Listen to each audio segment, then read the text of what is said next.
Обичам Смолян. Тук е минало детството ми, изпълнено с приятни спомени. Тук живеят любимите ми хора, семейство, роднини и приятели.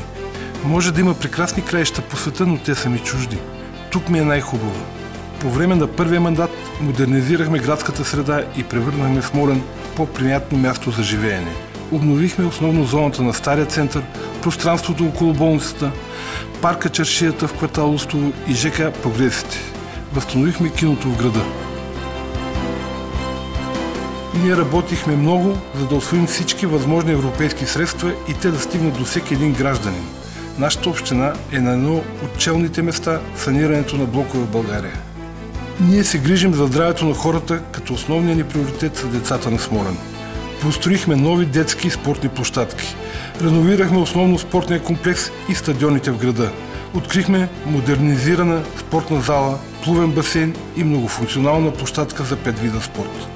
Смолян е дал на България много елитни спортисти и аз лично вярвам, че сме длъжни да създадем условия на младите хора да практикуват различни видове спорт. Всеки от нас носи фолклорът и традициите на Родопите в сърцето си. Ние реализирахме множество туристически проекти. Алибеевия конак, каньона на водопадите и Момчилова крепост. Възстановихме дори и Роженския събор. Разказите за този събор се предават от поколение на поколение.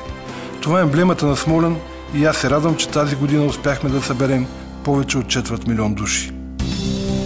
За 4 години усвоихме близо 50 милиона лева. Ако вие отново ми се доверите, нашата работа ще продължи. Нашия план за следващия мандат е да привлечем за общината повече от 100 милиона лева. Половината от тези пари ще отидат за втори етап на водния цикъл, който ще обхване вече целия град. През целия си живот не съм подвел никого. Като кмет се грижих за общината като за свой собствен дом. Спазвах законите и въведох нужната финансова дисциплина, за да постигна стабилност.